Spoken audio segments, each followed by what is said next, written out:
নমস্কাৰ সকলকে স্বাগতম জনাই ষ্টুডিঅত মই জাহ্নবী ৰাজ্যত সংঘটিত হৈছে এক হুকাবহ ঘটনা এটা মুৰ্গীৰ বাবে প্ৰাণ হেৰুৱালে তিনিজনকৈ লোকে কোৱাত পৰা এটা মুৰ্গী উদ্ধাৰ কৰিবলৈ গৈছিল তিনিজনকৈ লোকে আৰু এই মুৰ্গীটোৰ বাবে অৱশেষত কৰোণভাৱে মৃত্যু খাব দিবলগীয়া হ'ল এই তিনিজন লোকে লৈছে এই মুহূৰ্তৰ সবিশেষ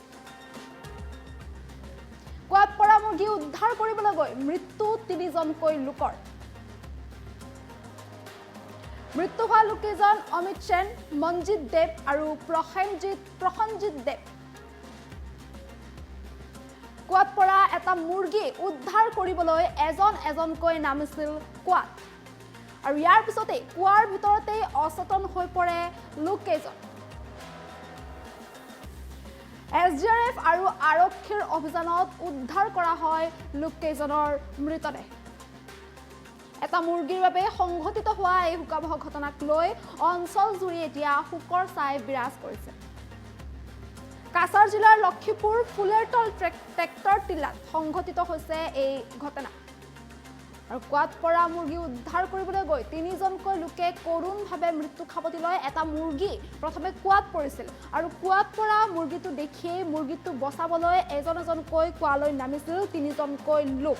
অমিত সেন মঞ্জিত দেৱ আৰু প্ৰসঞ্জিত দেৱ এই তিনিজনকৈ লোক কোৱাত পৰা মুৰ্গীটো উদ্ধাৰ কৰিবলৈ গৈ এজনকৈ কোৱাত নামিছিল কিন্তু কোৱাৰ ভিতৰলৈ সোমাই অচেতন হৈ পৰে লোককেইজন আৰু অচেতন হৈ কৰোণভাৱে মৃত্যু খাবতি লয় যিহেতু কোৱাৰ ভিতৰত অক্সিজেনৰ পৰিমাণ কম তেনেস্থলত মুৰ্গী বচাবলৈ কোৱাত যিটো মুৰ্গী পৰিছিল সেই মুৰ্গীটো বচাবলৈ যিহেতু এজনকৈ তিনিজনকৈ লোক কোৱাৰ ভিতৰলৈ সোমাই গৈছিল বা কোৱাৰ ভিতৰত নামিছিল কিন্তু কোৱাৰ ভিতৰত সোমাই অচেতন হৈ পৰে শ্বাসৰুদ্ধ হৈ অচেতন হৈ পৰে যিটো অক্সিজেনৰ পৰিমাণ কম কোৱাৰ ভিতৰত যাৰ ফলত কোৱাৰ ভিতৰত সোমাই পৰাৰ পিছতে অচেতন হৈ পৰে লোক তিনিজন আৰু শ্বাসৰুদ্ধ হৈ অচেতন হৈ পৰি অৱশেষত কৰোণভাৱে মৃত্যু খাবতিবলগীয়া হয় এই তিনিজনকৈ লোকে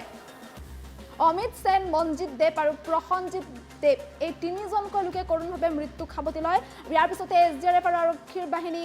উপস্থিত হয় ঘটনাস্থলীত SDRF আৰু আৰক্ষী বাহিনীয়ে তিনিজনকৈ লোকক উদ্ধাৰ কৰিছে কোৱাৰ ভিতৰৰ পৰা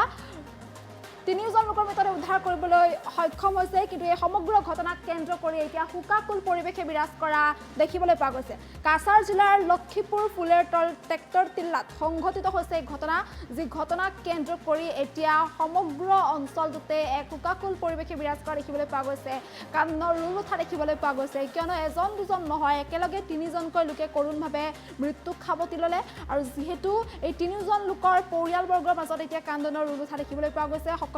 কান্দনত ভাগি পৰিছে আৰু এইদৰে ঘটনাস্থলীত লগে লগে SDRF আৰু আৰক্ষী বাহিনী উপস্থিত হয় আৰক্ষী আৰু SDRF বাহিনীয়ে মিলি কোৱাৰ ভিতৰত আবদ্ধ তিনিজনকৈ লোকক উদ্ধাৰ কৰিবলৈ সক্ষম হয় যদিও তিনিজনকৈ লোকে কৰোণভাৱে মৃত্যু খাবতিবলগীয়া হয় অমিত সেন মঞ্জিত দেৱ আৰু প্ৰসঞ্জিত দেৱ এই তিনিজনকৈ লোকে মৃত্যু খাবতে কিয়নো কোৱাৰ ভিতৰত এটা মুৰ্গী পৰিছিল আৰু কোৱাৰ ভিতৰৰ পৰা মুৰ্গীটোৱে উদ্ধাৰ কৰিবলৈ গৈ তিনিজন একেলগে এজনকৈ কোৱাৰ ভিতৰত নামি পৰিছিল আৰু যিহেতু অক্সিজেনৰ পৰিমাণ কম আছিলে কোৱাৰ একেবাৰে ভিতৰৰ ফালে যিহেতু অক্সিজেনৰ পৰিমাণ কম যাৰ ফলত কোৱাৰ ভিতৰত শ্বাসৰুদ্ধ হৈ অচেতন হৈ পৰে লোক তিনিজন আৰু ইয়াৰ পিছতে মৃত্যু খাবতি লয় তিনিজনকৈ লোকে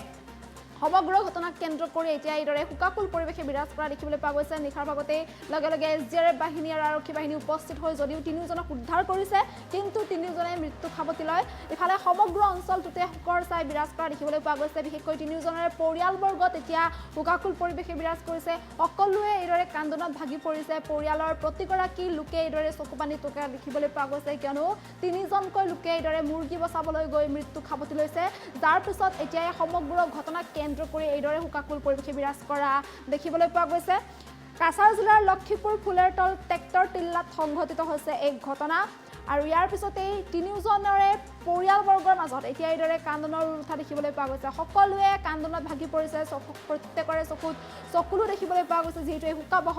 ঘটনা সংঘটিত হৈছে যেতিয়া তেওঁলোকে কোৱাত মুৰ্গীটো বচাবলৈ যেতিয়া তেওঁলোক কোৱাৰ ভিতৰলৈ নামিছিল তেতিয়া হয়তো তেওঁলোকে ভবা নাছিল যে কোৱাৰ পৰা তেওঁলোকে জীৱিত অৱস্থাত উদ্ধাৰ হ'ব নোৱাৰিব বা জীৱিত অৱস্থাত তেওঁলোকে ওলাই আহিব পাৰিব বুলি নিশ্চয়কৈ ভবা নাছিল কোৱাত পৰা মুৰ্গীটো দেখিয়ে মুৰ্গীটো কোৱাত পৰা দেখিয়ে মানৱীয়তাৰ খাতিৰত তেওঁলোকে মুৰ্গীটো উদ্ধাৰ কৰিবলৈ বা মুৰ্গীটো বচাবলৈ কোৱাৰ ভিতৰলৈ নামি গৈছিল কিন্তু এইদৰে এজনকৈ কোৱাৰ ভিতৰলৈ নামি গৈ অৱশেষত কোৱাৰ ভিতৰতে প্ৰাণ হেৰুৱাবলগীয়া হ'ল কিয়নো যিহেতু অক্সিজেনৰ পৰিমাণ কম আছিল যাৰ ফলত শ্বাসৰুদ্ধ হৈ অচেতন হৈ পৰে তিনিওজন লোক আৰু যদিও SDRF আৰক্ষী বাহিনীয়ে তেওঁলোকক উদ্ধাৰ কৰিছে কিন্তু কুৱাতে এইদৰে কৰুণভাৱে মৃত্যুক সাৱটি লয় অমিত সেন, মনজিৎ দেৱ আৰু প্ৰসঞ্জিৎ দেৱে, যি ঘটনাক কেন্দ্ৰ কৰি এতিয়া কাছাৰ জিলাৰ লক্ষীপুৰ ফুলেৰতল ট্ৰেক্টৰ টিল্লাত এক শোকাকুল পৰিৱেশে বিৰাজ কৰা দেখিবলৈ পোৱা গৈছে। আৰু এই সমগ্ৰ ঘটনাৰ বাবে এতিয়া বিশেষকৈ তিনিওজনৰ পৰিয়ালবৰ্গৰ মাজত এতিয়া শোকাকুল পৰিৱেশে বিৰাজ কৰা দেখিবলৈ পোৱা গৈছে, যিহেতু পৰিয়ালবৰ্গই এতিয়া এইদৰে কান্দোনত ভাগি পৰা দেখিবলৈ পোৱা গৈছে। প্ৰত্যেকৰে চকুত এক প্ৰকাৰ চকুলো দেখিবলৈ পোৱা গৈছে এতিয়া এই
ঘটনা হয়েছে এখানে ওই কুয়ার মধ্যে এতটুকু আমার যতটুকু এখন পর্যন্ত আর কি কুয়াটার মধ্যে একটা মুরগি পড়ে গেছে, পড়িয়া মারা গেছে। তো মুরগিটারে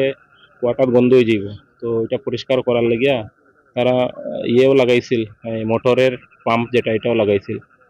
আর তারপরে একজন লামসে নিছে ওইটা পরিষ্কার করিলাম। আমার পরে হে আর উঠেন না। তার নাম হয়েছে অমিত দাস, বাই প্রফেশন হে টুকটুকি ড্রাইভার আর কি। তো অমিত দাস নামছে, হে উঠেন না। তারপরে তারে রেস্কিউ করার লাগিয়া আপনার মনোজিৎ দেব কইয়া হে নামছে। মনোজিৎ দেব হেও বাই প্রফেশন ড্রাইভার। নামার পরে হেও উঠের না, মনোজিৎরে বাঁচাইবার লাগিয়া প্রসেনজিৎ দেব কইয়া হে নামছে। প্রসেনজিৎ দেবও নামার পরে উঠেন না। তারপরে তার বাবা সত্যলাল দেব, এখানে খুব সাফোকেশন ওর আর কি, শ্বাস আটকে যায়।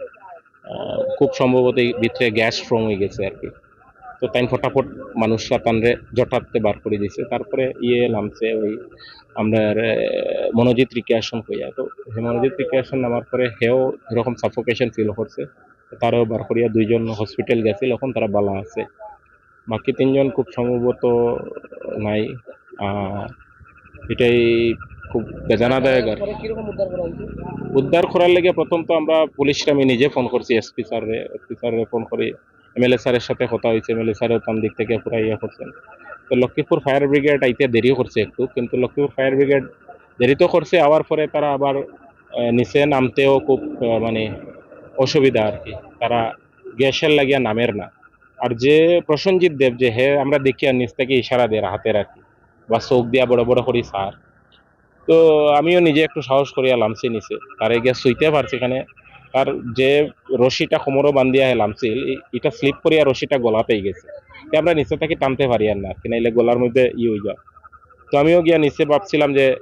কমসে কম গলার থেকে আর রশিটা খুলিয়া যদি কোমরও বান্ধা যায়, কিন্তু আমিও এখানে গ্যাসের ইয়েতে আমি মানে বেশি সময়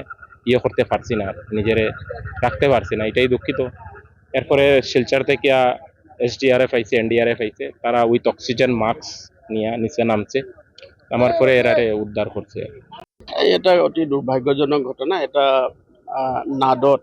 এজন ব্যক্তি পৰি গৈছিলে আৰু সেই ব্যক্তি দুজনক উদ্ধাৰ কৰিবলৈ যাওঁতে স্থানীয় দুজন ব্যক্তি তেওঁলোকৰ ভিতৰত আবদ্ধ হৈ থাকিল। গতিকে লগে লগে গম পোৱাৰ লগে লগে আমাৰ পুলিচ প্ৰশাসন আহিলে আৰু চিভিল প্ৰশাসনো আমাৰ লগত আহিলে। SDRF, NDRF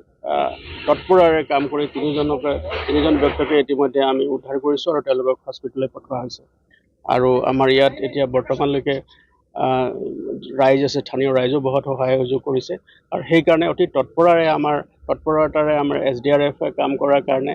আৰু আমাৰ ফায়াৰ ছাৰ্ভিচৰ ইমাৰ্জেঞ্চি ছাৰ্ভিচে কাম কৰাৰ কাৰণে আমি লগে লগে সোনকালে তিনিজন ব্যক্তিকে উদ্ধাৰ কৰিবলৈ আমি সক্ষম হৈছোঁ আৰু বৰ্তমান তেওঁলোকক আমি হস্পিটেললৈ এম্বুলেঞ্চৰ যোগেদি পঠাইছোঁ। বাকী যিখিনি ব্যৱস্থা আছে সেইখিনি আমি ব্যৱস্থা গ্ৰহণ কৰিছোঁ। প্ৰথম এজন ব্যক্তি, তেখেতে সেই যিটো কুঁৱা আছিলে, যিটো নাদ আছিলে, নাদত পৰি গৈছিলে আৰু সেইজন ব্যক্তিক উদ্ধাৰ কৰিবৰ কাৰণে দুইজন ব্যক্তিয়ে নামি গৈছিলে আৰু নামি যোৱাৰ ফলত দুয়োজন ব্যক্তিৰ তলত আবদ্ধ হৈ পৰাত যেতিয়া স্থানীয় ৰাইজে জনোৱাৰ লগে লগে আমাৰ সকলো পুলিচৰ লগতে স্থানীয় প্ৰশাসন ইয়াত উপস্থিত হয় আৰু অতি তৎপৰাৰে SDRF, NDRF কাম কৰি তেওঁলোকক তিনিজন ব্যক্তিকে উদ্ধাৰ কৰা হৈছে আৰু তেওঁলোকক ইতিমধ্যে এম্বুলেঞ্চৰ যোগেদি স্থানীয় চিকিৎসালয়লৈ প্ৰেৰণ কৰা হৈছে।